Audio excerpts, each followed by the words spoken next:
Bom dia, boa tarde, boa noite, meus queridos alunos do terceiro ano. Aqui quem fala é o professor Paulo Afonso. Então, gente, vamos dar continuidade aqui ao nosso segundo bimestre, né? Nossa segunda aula da frente A. Então, o assunto de hoje, olha, é lançamento horizontal. Tá? Vocês que quiserem acompanhar, podem aí pegar o livro 2, a frente A, e a unidade 2. Continuando o nosso conteúdo, né? A respeito agora do lançamento horizontal. Então, a gente viu na última aula o lançamento vertical, aquele que a gente faz de cima para baixo, de baixo para cima, né? Ou quando tem uma queda livre também, a gente pode estar analisando de forma semelhante. E agora a gente vai falar a respeito do lançamento horizontal. Como é o lançamento horizontal? Então imagina, por exemplo, que a gente tenha uma mesa e em cima dessa mesa tem uma peteca, né? Uma bolinha de gude. Aí tu olha para essa peteca e tu pensa, poxa, eu vou dar um peteleco nela. Aí tu simplesmente bate com teu dedo nela, aí ela começa a andar por cima da mesa até o momento que ela cai de cima dessa mesa. Quando ela cai dessa mesa, tu vê que ela não cai diretamente em linha reta para o chão. Além dela ir para o chão, ela também vai para frente. Então ela cai a uma certa distância dessa mesa e ela também cai de uma certa altura, né? A altura da própria mesa. Então é basicamente essa a ideia do lançamento horizontal. Então olha só, pela imagem que a gente tem aí, é uma bolinha que estaria lá em cima da mesa, né? E que ela é lançada. E a partir do momento que ela sai de cima dessa mesa, ela vai para frente, né? Continua andando para frente, mas ela começa a cair em direção ao chão. Por quê? Porque a gravidade começa a atuar nesse corpo, né? Se ela continua, se a mesa fosse infinita, ela ia só andar até ela parar. Mas como a mesa ela termina, né? Então ela, além de cair para o chão, ela cai andando para frente também a uma certa distância, como a gente pode estar vendo bem aí, né? Então a ideia do lançamento horizontal é um corpo, né, que ele é lançado simplesmente com uma velocidade no eixo x e não tem uma velocidade no eixo y.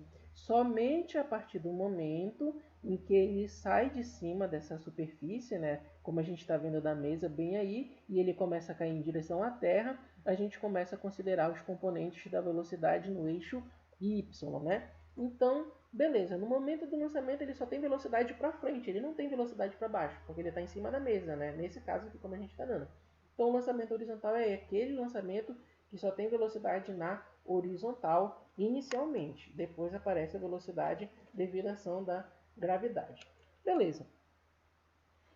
Como eu acabei de falar para vocês aqui, vocês estão lendo, né? O lançamento vertical, ele foi estudado, né, por Galileu, e ele fala que ele pode ser estudado da seguinte forma: o corpo, como a gente está vendo, além dele andar para frente, ele também cai em direção à Terra. Então ele faz dois movimentos. E a junção desses dois movimentos dá essa trajetória que a gente está vendo bem aí, que é uma trajetória parabólica. Mas se a gente analisasse somente a distância que esse corpo cai em relação a onde ele saiu, né? Como a gente pode ver, ele está a uma certa distância da mesa. Se a gente for olhar no eixo horizontal, a gente vai ver que tem uma certa distância. Se a gente considerasse só o que ele anda nesse eixo horizontal, a gente poderia estar trabalhando com esse movimento, né, só na horizontal. E se a gente analisar a altura da queda, a gente pode trabalhar com o movimento que ele teve nessa vertical, né, o momento da queda. Então a gente pode estar trabalhando esse movimento como se fossem dois movimentos separados, tanto que ele faz andando para frente quanto ele faz o de cima para baixo até o chão. Então pensando nisso só, aqui a gente vai ver que no início do movimento, essa primeira bola lá em cima, a gente olha, né, que ela só tem velocidade para frente, e essa velocidade é a velocidade na horizontal. Mas ao longo da trajetória a gente vai ver que ela começa a cair, e quando ela cai ela ganha uma velocidade no eixo y, né, apontando para baixo em direção à Terra, como a gente pode estar vendo. Então a ideia desse movimento é a gente separar o movimento que ele faz na horizontal e na vertical e estudar algumas coisas, como por exemplo a altura da queda que ele teve, né? Qual foi a altura da mesa com que ele caiu? Ah, ele foi jogado de um prédio. Qual foi a altura do prédio que ele caiu, por exemplo? Ah, qual foi a distância que ele conseguiu chegar em relação à mesa? Ah, ele caiu a 5 metros de distância da mesa. Ah, então tu deu um peteleco muito forte nessa bolinha, né? Ah, ele caiu bem próximo da mesa, ele não foi tão longe assim. Então é basicamente essa a ideia que a gente vai ter. Bem aqui a gente vai estudar como se fossem movimentos separados. Bom, quanto ao movimento que a gente tem, né, como eu falei para vocês, a gente vai analisar ele separadamente. O movimento que ele faz na horizontal e o movimento que ele faz na vertical. Então, pensando no movimento na horizontal, a gente vai ver, né, e analisando, desprezando a resistência do ar naquela situação que é melhor para a gente analisar, né, nas melhores condições, a gente considera que não existe a resistência do ar. E pensando no movimento que ele está fazendo no eixo horizontal, né, aquele eixo que faz o eixo X, o eixo que faz ele andar para frente, né, a gente vai ver que ele vai se movimentar com uma velocidade constante, justamente porque não tem nenhuma força atuando nesse corpo, né, nessa bolinha, na horizontal, como a gente está vendo. Então ele vai ter uma certa velocidade e essa velocidade ela vai permanecer constante durante toda a trajetória. Por quê? Porque no movimento uniforme a velocidade dela permanece constante durante todo o movimento, né? Como a gente já viu nas aulas anteriores. Beleza. Se a velocidade permanece constante, para eu achar a velocidade de x, então, né, a velocidade com que ele se movimenta no eixo x, aquela velocidade com que ele se movimenta andando para frente, eu posso dizer então que ela vai ser igual à velocidade inicial, já que a velocidade dela não se altera durante todo o movimento, né? É o mesmo do início até o fim.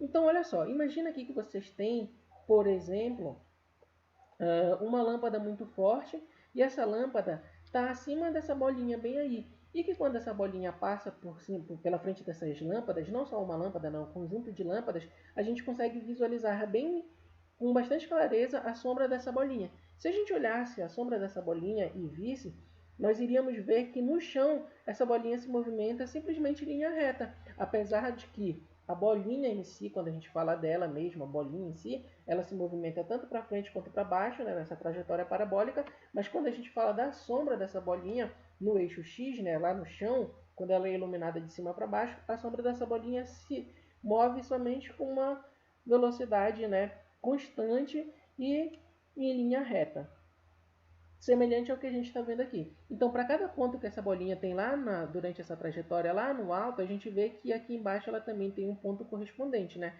Até o momento que ela cai no chão. Então, se a gente analisar o movimento que essa sombra faz, dessas bolinhas que apareceram para vocês aí embaixo no chão agora, vocês vão ver que ela parte de uma posição inicial e que ela chega numa posição final, né?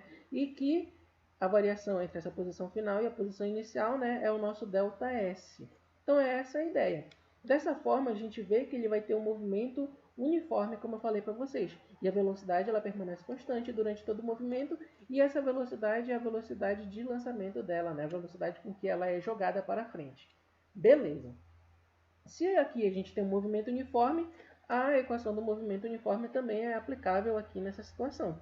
Então, olha só, pela nossa equação da posição, a gente sabe que a posição final depende da posição inicial, mais a velocidade vezes o tempo. O nosso sentado sozinho e vendo TV. Ou o sorvete, como vocês conhecem, né?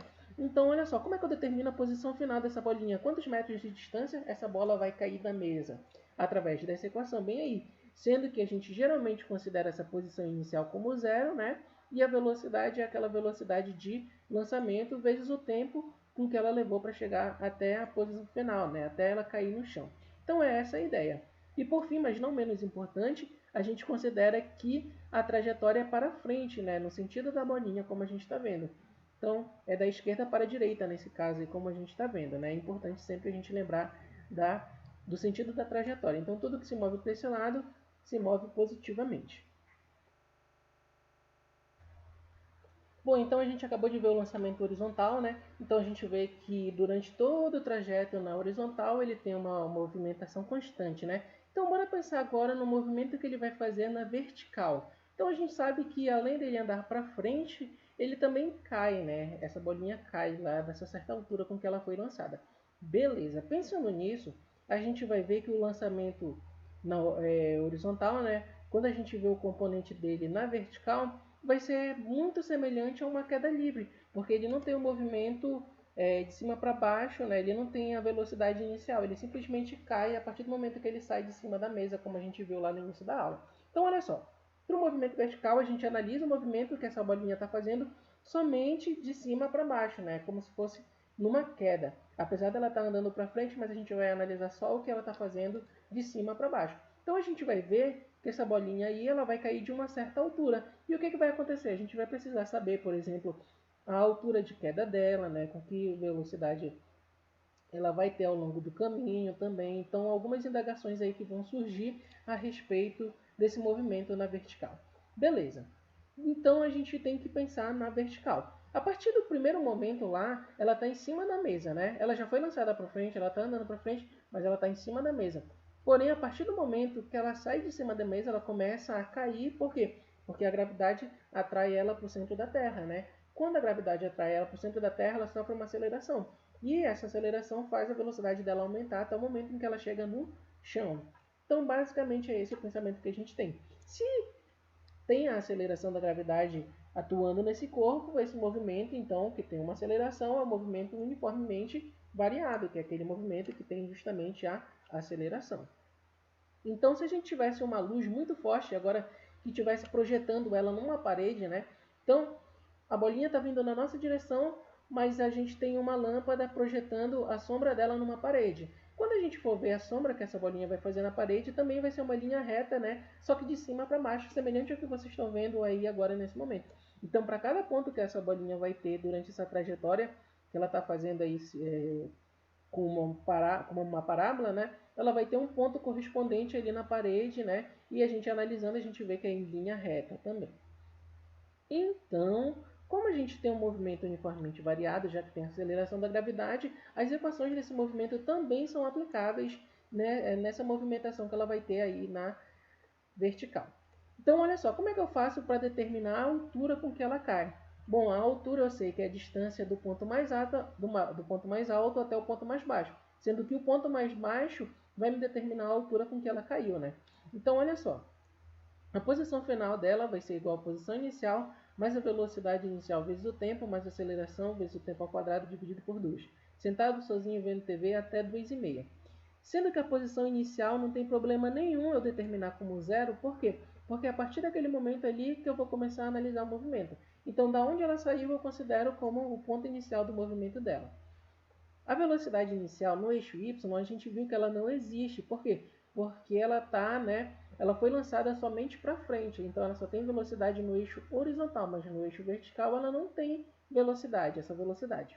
Então a velocidade inicial dela é zero. Então esse termo todinho zera também. E como eu falei para vocês, esse movimento ele vai se semelhar bastante ao da queda livre, por quê? Para eu determinar a altura de queda, eu vou ver que essa altura de queda vai depender somente da gravidade do tempo ao quadrado dividido por 2, né? Então essa equação todinha que a gente tem aí se reduz somente a essa equação nova que a gente está vendo bem aí, que a gente já viu também na aula anterior. Quanto à velocidade dela em determinados pontos, a gente vê que a velocidade, né, vai depender da velocidade inicial com que ela é lançada, mais a aceleração vezes o tempo. Só que a aceleração, ela é uma aceleração, a velocidade ela é inicial, né, ela não existe no eixo Y. Então, como é que vai ficar essa fórmula da velocidade? A velocidade ela vai ser igual à gravidade vezes o tempo. Então, a velocidade está dependendo somente da aceleração da gravidade e do tempo, como a gente está vendo bem aí. Semelhante também ao que a gente viu na aula anterior. Por último, se eles querem descobrir a velocidade em determinados pontos ou a altura de queda, né, a gente pode estar determinando aí através da equação de Torricelli, que é v ao quadrado igual a v0 ao quadrado mais 2 vezes a vezes ΔS, sendo que a é a nossa aceleração, né, e ΔS aí é a nossa variação de espaço, que é aquela famosa equação também, né, v vovó mais dois amigos e um triângulo social. Como a gente já sabe, a velocidade inicial ela é zero, portanto ela sai da minha expressão e fica somente o quê? Que a velocidade, né, ela vai depender de 2 vezes a gravidade vezes a altura. Então ela só depende da gravidade e da altura, né? E a altura, por consequência, só depende da gravidade e da velocidade, nesse caso bem aqui como a gente viu. Então, no lançamento horizontal, o objeto sai andando para frente e também cai em direção à Terra. E como é que a gente analisa esse movimento? A gente analisa o movimento que ele faz andando para frente, né, no eixo horizontal X, e por fim a gente faz o movimento que ele tem no eixo vertical, ou seja, de cima para baixo, o movimento da queda. A gente analisa essas duas situações separadamente, né, como a gente acabou de ver, e pode descobrir tanto a distância com que ele vai cair, a velocidade com que ele se movimenta no eixo X, e também nós podemos descobrir a altura de queda, assim como a velocidade ao longo do nosso movimento aí no eixo Y também.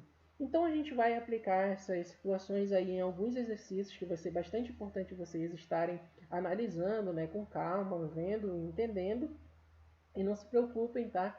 Que parece complicado no primeiro momento, mas a partir do momento que a gente faz exercícios, bota em prática, a gente entende isso com calma.